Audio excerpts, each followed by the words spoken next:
G'day everyone, welcome to my art channel Brushes with Beck. Today's video I've got a pretty simple tutorial for you guys. I'm working on a drawing of some leaves of one of my plants. This plant is called a Stromanthe Triostar, or a tricolour. Now I'm only using 10 different colours in this video, and they are from different sets, but they are all available open stock. So if you want to see the list of colours for this video, I'm only using 10 different colours. So check that out in the description box below if you would like to try following along to this video. So I'm working on a smooth paper. This is Fabriano Artistico Studio Hot Pressed watercolour paper. The name is long, but it's a nice paper to use. And to begin with, I'm just going in really lightly. I've done some of that pink area, and I'm moving into some of the green areas. Now the thing I'm doing is I'm putting in the lighter underlayers and slowly building up the darker colours over the top and slowly building up that pressure as well. You don't want to go in too hard too fast. You need to make sure that you are gently layering up the next colour over the one below it to make it easier to blend those colours together, and also so that you don't damage your paper too much, because you don't want to burnish your paper too early and make it hard to put down more colours over the top.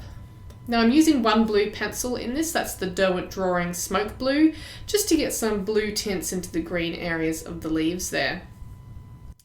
Now as you can see with the first layer of green, I'm using that Earth Green by Polychromos, and there's an Olive Brown 10% by Caran Luminance, just to get some yellows in there as well.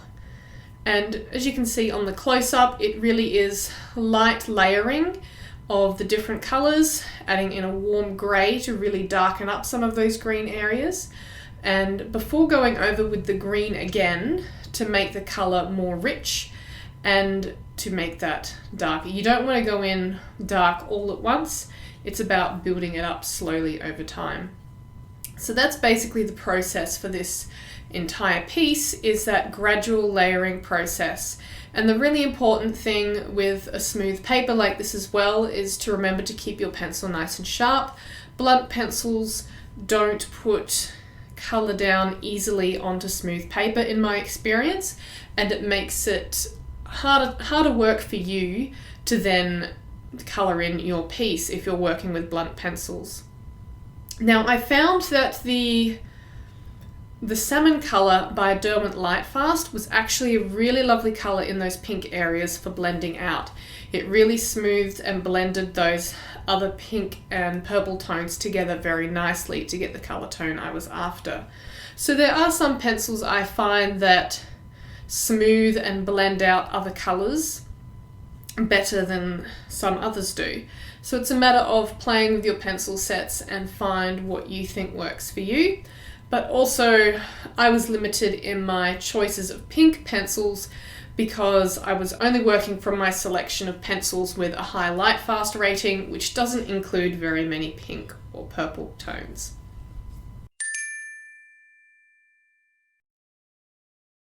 So you can see I'm actually using a red in the pink areas. That is the Derwent Coloursoft red, and it's actually more, to be perfectly honest, I think it's actually slightly more of a pink tone than a red tone, even when you use it quite strongly.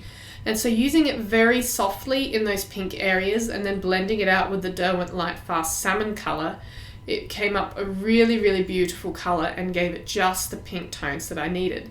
And this shows that you don't need to have all the colours to get the colour that you need. You can blend the colours that you need together, and you don't need, like I wasn't at a loss for not having a big range of pink tones, because I'm able to make the pink tone that I need from reds and other peachy and salmon type tones, colours. So don't be afraid to experiment with your colour mixing as well.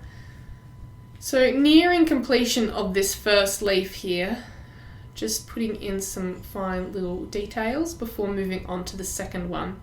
Now at the top of the leaf there, it's a little bit brown, so I've actually used, I think it's India Red from the Polychromos set, and then I've used the olive brown 10% from Luminance to make it more of a light brown colour, and that actually came out quite nicely.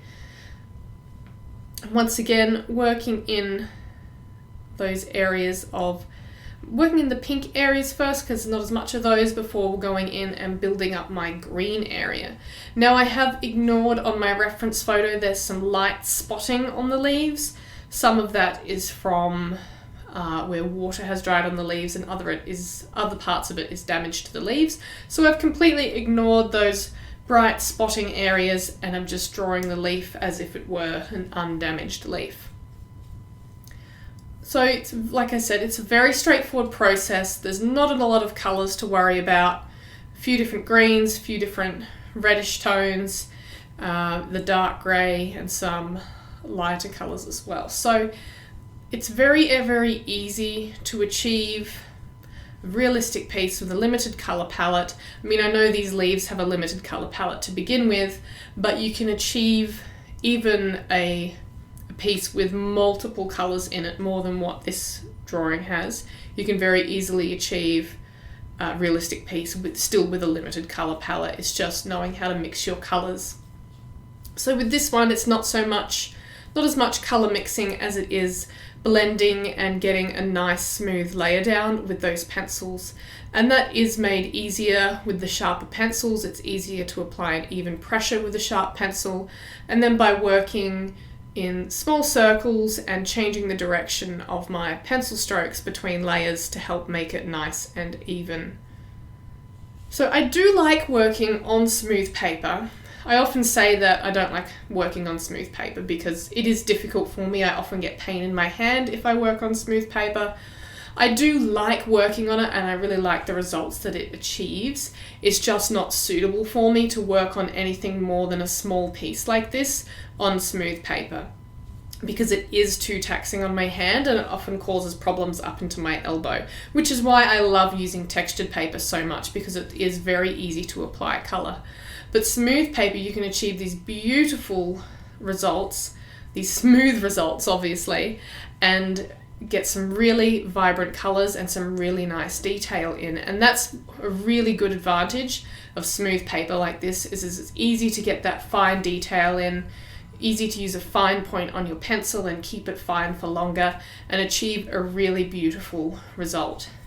So that's it from me for this video. I do hope you've enjoyed it. Please check out the supply list in the description box down below. Remember to subscribe, give the video a thumbs up, click the notification bell button, and I'll see you again next week for another video. Stay creative.